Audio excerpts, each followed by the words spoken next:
Welcome to the intersection of technology, cybersecurity, and society. Welcome to ITSP Magazine Podcast Radio. Join us on our journey into the past, the present, and the future as we explore the relationship between technology and humanity. Together, we are going to find out what it means to live in a society where everything is connected, and the only constant is change. Knowledge is power, now more than ever. Devo unlocks the full value of machine data for the world's most instrumented enterprises. The Devo Data Analytics Platform addresses the explosion in volume of machine data and the crushing demands of algorithms and automation. Learn more at devo.com.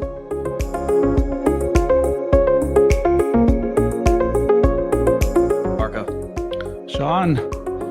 Are you a ready player one?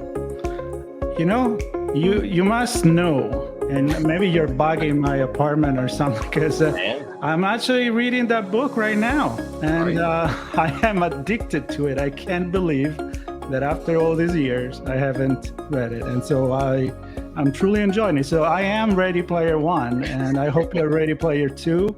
Not in the way I was thinking, but that's great. Yeah, and then we have Ready Player 3 and Ready Player 4. We do. I'm thrilled to have this conversation as part of our ongoing series of coverage for the U.S. Cyber Games, and our good friend Jess is on, who is a champion. I know she has a lot of champions surrounding her, but our good friend and champion of the U.S. Cyber Games. Jess, thanks for joining us. Thanks for having us. Really appreciate it. Always great to be back with you and Marco. Yep. And I know you've been doing a lot, and this is an ever-evolving thing, and you've recently announced a partnership with support from an organization that has some, basically a lot of credibility and awareness around the world, not just in cyber.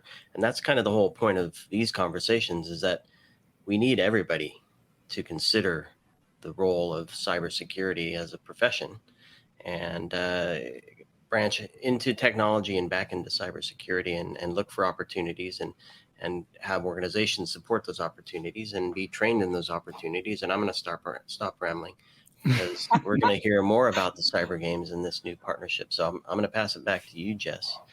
I appreciate it. Our guest. Thank you, Sean. Yeah, absolutely. As you guys have covered in previous podcasts, much appreciated. The U.S. Cyber Games is, for those listening that might not know, think of it like a traveling sports team for cybersecurity. And we are trying to put together an amateur team of the best talent from across the United States, ages 18 to 26. And we're right in the middle of the combine right now. And today's really exciting news is that we have a special guest, as you guys know, but I would say Roland's here today as the global CISO for TikTok. And we are so honored and excited to have TikTok as a founding sponsor for the U.S. Cyber Games. Sean, you said it, they are global. The reach that they have into the global community is fresh, it is diverse, and it is incredibly creative and talented. And in addition to that, they have a lot of new initiatives I'm hoping we cover today, where Roland is trying to build out a cybersecurity team, and why not work with some of the best in our nation, right? So with that, Roland, if you would introduce yourself, thank you for your sponsorship and for joining us today. Jess, super happy to be here. I'm really excited about the Cyber Games.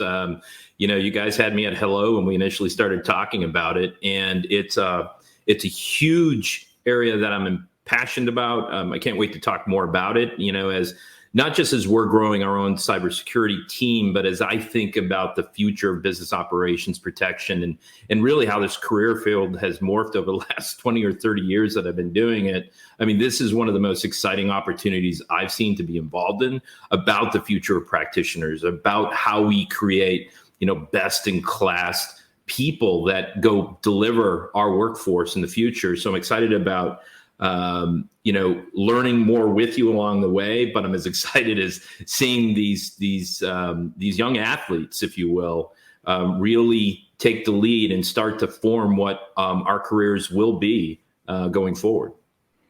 Yeah, and I'm going to gonna jump in because as you're saying, this thing is, and we did it for an episode before, Jessica, with the European Agency for Cybersecurity, and it was for redefining education. And this is like, for me, is the key why ITSP Magazine decided to be a media sponsors and support the initiative. And I think that there is a vision here from Roland that kind of already allude to that in the introduction on how we need to change the approach to prepare people in our industry. And I can't think anything better than interaction and gaming and all of this, because the world has been changing. I don't want to repeat Ready Player One, but, we're not in the metaverse yet, but, we're kind of in between. So how did you guys get together? Tell me, Roland, what was the spark for it? Well, I've been involved in trying to find really unique ways to involve the future of cyber risk and privacy experts in this field for a long time. And Jess and I met, through another organization where we were looking at how do you develop young women at a very early age and bring them into the pipeline. And so when Jess reached out to me on this opportunity, I said, wow, I mean, not only were we trying to inspire next generation cyber folks, but the fact that TikTok is a new and differentiator in the markets we serve, and we have an opportunity to really change the way that people are thinking about cyber by doing this together. The more we learned about how the cyber games were going to work, the more we wanted to be involved. I mean, the reality is that our company's a fast growing global entertainment and technology company. And I think we're uniquely positioned to have a voice, not just because who TikTok is, but because of our technology, because of how we think about protection and safety of consumers, the market, and the technologies we develop. And be able to bring those two passions together in this very competitive spirit, I think is something that people will look at. And we want to help go drive that forward. Yeah, I'd actually kind of add to this. Roland doesn't do himself justice. So I actually reached out to Roland specifically for him, and I think it's great he brought TikTok along, and we're very appreciative. But Roland and I met. What I learned from him is that in the market of cybersecurity, particularly amongst the leaders, there are those people that think out of the box and look at new ways of doing things, and those that don't. And Roland does. When I reached out to him, 3-4 years ago, around the Women's Society of Cyber Jitsu and trying to get more women into cyber, he was the first to sign up and say, yes, we want to be part of that. We want more women in. We want to help them. We want to look for different avenues, not just women, but how do we bring the bigger diverse group in? And I think even then we were talking about boot camps and crazy ways to get people just really energetic and involved, right? It's more than just showing up for a job, but really having a passion for the field of cybersecurity and how we do better each and every day. And so when I was looking for a keynote for our opening event, I'm like, Roland, where's Roland? We got to get Roland, because he is so fired up about this next generation and thinking outside the box. So Roland, just publicly, thank you for everything you've done throughout your career to help make cybersecurity more diverse and to raise the bar. Jess, I mean, you're welcome, but thank you for allowing me to be part of it. I mean, as a dad of two young women, growing up, I really understand, the opportunities that we give enables the future to really blossom. But I think what we continue to talk about opportunities and diversity, but where this program is so special in my mind is the skills, right? What are we driving at here? This is about true skills. I mean, you can give people jobs, you can, give them opportunities, but when you give people the opportunity to excel, when you give young and old and in between the ability to show what they can do and to be the best at what they do, you light a fire in them for the rest of their lives and the rest of their careers. Same thing I felt when I was in the military that's carried through my professional life. I think this is doing the same thing for these young men and women that want to do this as a profession. And it's cool. I mean, there's no better way, I think, than to get people started in their career by then doing it with so much passion and competition.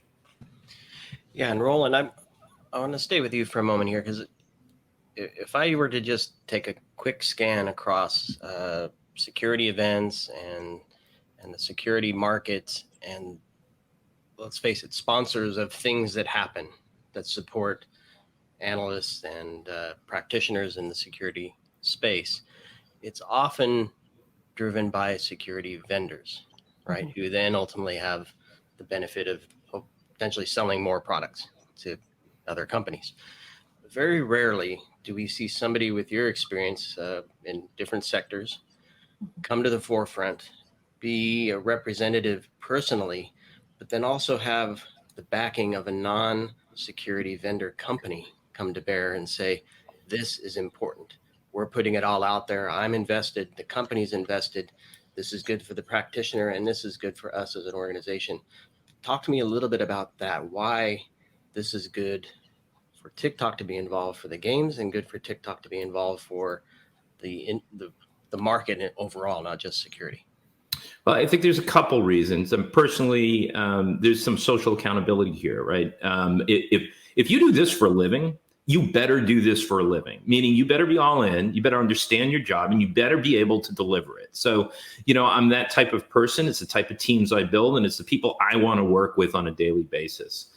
I think from a TikTok perspective, why it was such an easy decision for the company is because of this aligned mission and vision, right? And the purpose, right? We protect the last sunniest corner of the internet, as we like to say, right? And so security and safety is everything to us. So our business relies on us being successful in delivering that, right? So I think as a company and as a community, it's our priority.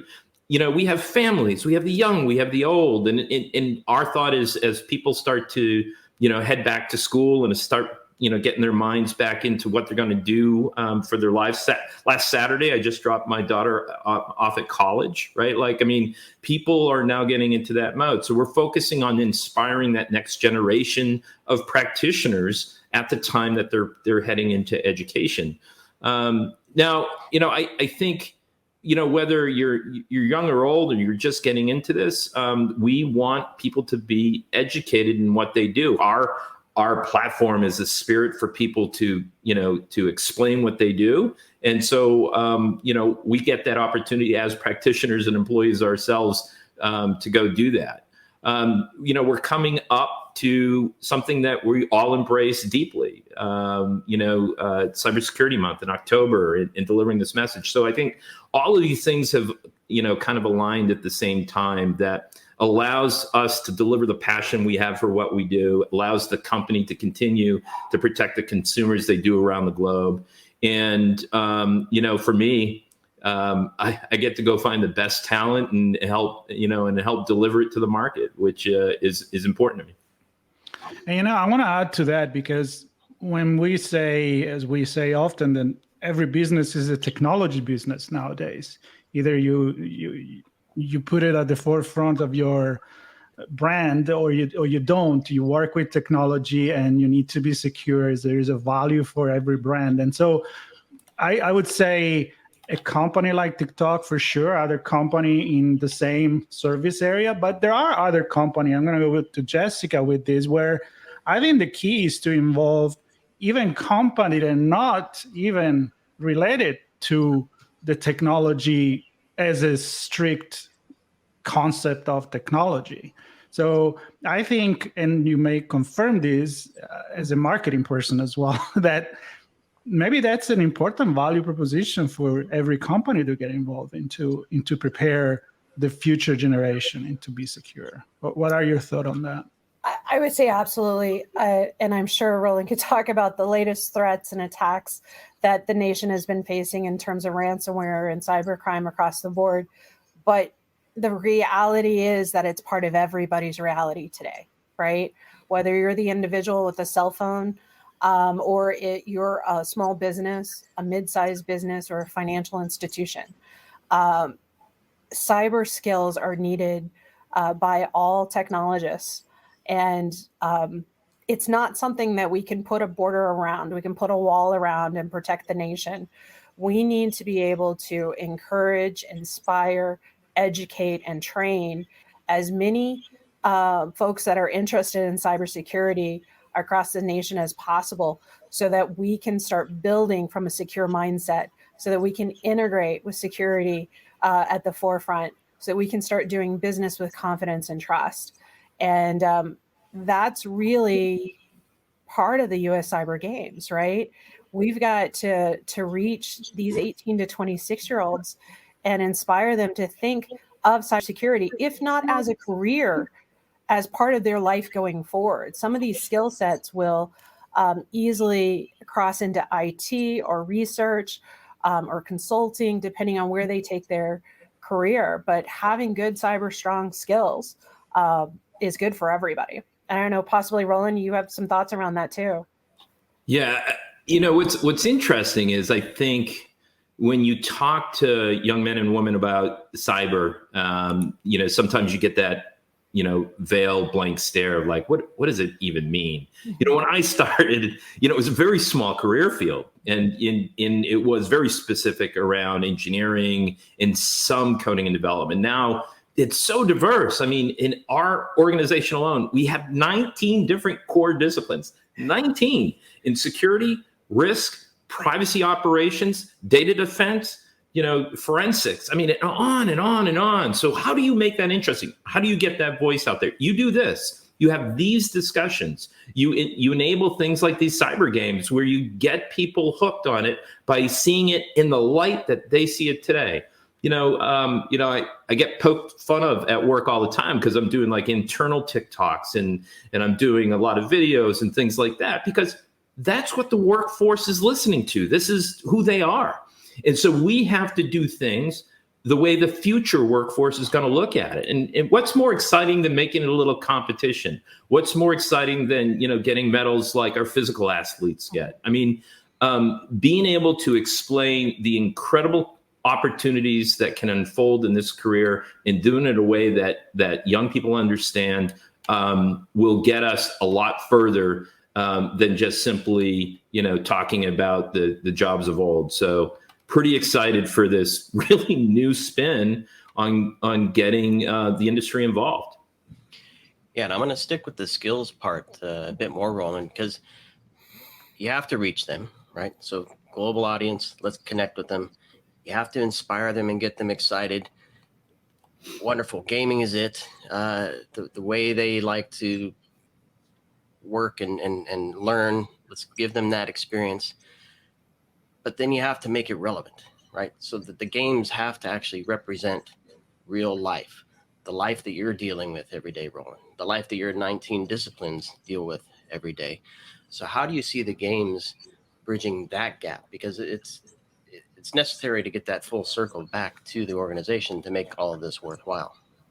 Yeah, I think you have to make them relevant in the technology that they're using, right? This is part of it. It's going to have to, as you teach, enable, and drive teams through the games, is you have to make it relevant to today's technology. Number one, absolutely, and you have to make those concepts in what they're trying to obtain very tangible to today's business world. This digital ecosystem that Marco was mentioning earlier, right? Every company, is a technology company. It doesn't matter what you do. So I think that's number one. I think number two is, as you start to partner with the cyber games and as you start to look at the funnel that's coming through, enable and engage awareness, education, and this tangibility through questions and internships, right? It just doesn't stop with the cyber games, right? This is just one step. and it doesn't matter if you go on to win the gold or, you make the team or don't make the team. You've now established a lifelong connection to an organization that can give you empowerment through education and through access into these businesses like TikTok that are supporting these. It's not like you go to the games or you don't. You're involved in this ecosystem of learning. And I think that's where it becomes super tangible. And we go out and I grab 5 other chief security officers or CISOs from other organizations and say, take a look at this. And it grows. And that's how we build these things out and make it tangible in their world. We work with higher education. We work with, migrating military to civilian life. We work with these other agencies to get people into the cyber field and give them these type of opportunities. I think that's how you make it tangible. Yeah, very good point. And Jessica, how about you give us a little update of the latest news since the last time that we talked? Because this is a exciting conversation, but we're hoping that you can share some of the news that I know you already share on the website, but where are we standing with the game? So we call it a road to Athens. And so that's a long road. It goes in a lot of places, involve a lot of different teams all around the world that we're looking into having conversation with anyway. And so what's the latest? I heard maybe a new coach or something. No, we have our coaches, which is fabulous. We have a head coach and supporting coaches and senior tech mentors. They're in Discord with around 65 athletes right now. And each week they're doing scrimmaging. And what's cool, and I was thinking about what Roland was just saying around skills. And I think this is where games take skills and they amplify, they multiply it. Because they're situational, right? They're applying that situational aspect. And we're seeing that in Discord where some of the athletes are reporting, hey, I've been working on this skill for the last year and I have not made as much progress as I had in the last 3 weeks. We're excited to see that growth in our athletes because they're immersed and they are applying and thinking through, doing problem solving and situational around different aspects. Now, what's happening next? They are finishing up on the combine, and the coaches are sharpening their pencils, if you will, doing some final evaluations. The athletes will go through a final CTF here in the next couple of weeks, where they'll have an opportunity to apply what they've learned. We've taken a look at their aptitude from a behavior standpoint because we're looking for soft skills like leadership and collaboration, a good positive attitude, sportsmanship, if you will, as well as all these key skills. And then we'll spend September making sure we've got everybody who's qualified and everything's validated. Coaches will decide on the ultimate 20. And then on October 5th, we're going to have a virtual draft day. Where we're going to have keynote speakers. Our keynote speaker for the day is going to be Matt DeVost. I think you guys know him. He's done a great job. You have a hacker to entrepreneur who really can relate to our athletes and help them see how they can apply skills to various different careers. We've got Neil Bridges coming in that's going to be talking as well on skills to workforce and careers. And we've got some other special speakers that we're going to be hearing from. And of course, we're going to reveal the ultimate team that's going to travel to Greece. And that's so exciting because it'll be the inaugural U.S. team. And we're looking forward to facing off against 9 other nations in Greece on 2 sets of challenges, right? We have the CTF and we have the red versus blue, which you guys know takes totally different mindset, skills, and capability, and a lot of stress and fun. But we're ready for it. And we're really excited about where this program has gone and where it's going. And it's all because of our sponsors, such as TikTok. And we really appreciate it. And yourselves as well. Are you guys going to meet with us in Greece? That's a great idea. I would love to be on which team do I want to be? Red or blue or?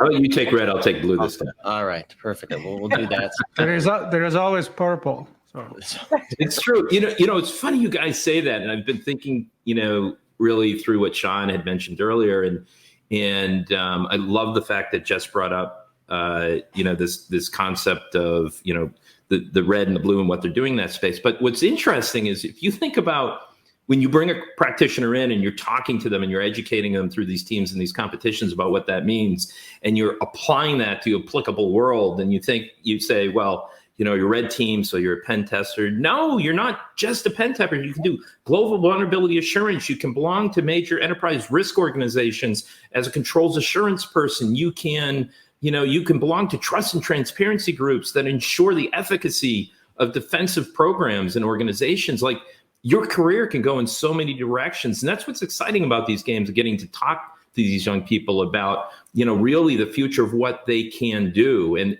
the art of possibility in cyber right now is just amazing. I love that. And I'm gonna expand on this, Roland, and I'm gonna give you, as we wrap here, the final word on this, because it's not just inspiring and a good career. This is meaningful work. And I know a lot of the people in this space doing the work feel that and recognize that they're doing good things to help business, to help society stay safe. And so maybe a word from you for potential new athletes, potential candidates for work in the cybersecurity space. What's the value of this beyond just having a good paycheck? The value to the business, the value to society. You hit a sweet spot for me, Sean, and I'll try not to take too long, kind of as the closing question. But this is my life. I grew up, in my adult life protecting people, and whether it was in the Air Force, it was in federal law enforcement, or what I've done in critical infrastructure defense for the last 20 years. I mean, if you like fighting bad guys and you just happen to like technology and in video games and competition, you're in a good place. This is a really important area. Cybercrime has cost the US $13 billion in the last 5 years. I mean, you look at globally, 10.5 trillion will be lost to cybercrime by 2025. We have an open talent pool of people that need to protect society, of over 3 million jobs in cybersecurity that need to be filled. This is important work that we get up and do every day. We protect our financial systems, our critical infrastructures. It doesn't matter what country you live in. We defend the homelands, that you live in. The way of life that has become, a wonderful society. And it takes all different types of people to protect it, not just men and women on the front lines with guns, but it takes people of technological knowledge, defend our way of the world. So I think, listen, we've got, millions of opportunities in science and technology. It takes so many different skill sets to do this. If you're impassioned about protecting, if you're impassioned about, being part of the fight, out there and have real meaningful work, this is a job for you. And there's so many diverse things that you can do here. And so we hope that the Cyber Games brings this out. We hope it attracts more people to really stop, take a look and think about, beyond just developing apps, what can you do and what is your impact to the world you live in? Yep, I think that's a great way to end this and highlight what, Sean, if you remember, when we started ITSP Magazine, I was like, this is a cool profession. Why doesn't feel cool, right? Why do people think it's like this geek in some cubicle, looking at a string of codes? And 6 years later, this is what we have, a completely different conversation, new initiative that, again, Jessica, we are so proud and excited to be part of. So thank you. Proud is a good word. I mean, it's incredible the work you're doing. Yeah, and we want to see what's going to be the next step from this, right? Maybe it's going to be in the metaverse. So thank you so much. It's all on the road to Athens, Mark. First we get there, then we'll see where we go from there. So we thank you, Jessica and Roland, for this conversation, and we invite everybody to listen to this podcast, to share it, to visit the cybergames.com, and we also have a section as a coverage from itspmagazine.com. So again, share thank with you your so friends much. and your neighbors, right? Your neighbors probably have kids. And your neighbors. Share with everybody. Share with everybody. Why not? Why not? Right on. Thanks, everybody. Thank you. Thank you, guys. Devo unlocks the full value of machine data for the world's most instrumented enterprises. The Devo Data Analytics Platform addresses the explosion in volume of machine data and the crushing demands of algorithms and automation. Learn more at devo.com. We hope you enjoyed this conversation. If you learned something new and this story made you think, then share itspmagazine.com with your friends, family, and colleagues. If you represent a company and wish to associate your brand with our conversations, sponsor one or more of our podcast channels. We hope you will come back for more stories and follow us on our journey. You can always find us at the intersection of technology, cybersecurity, and society.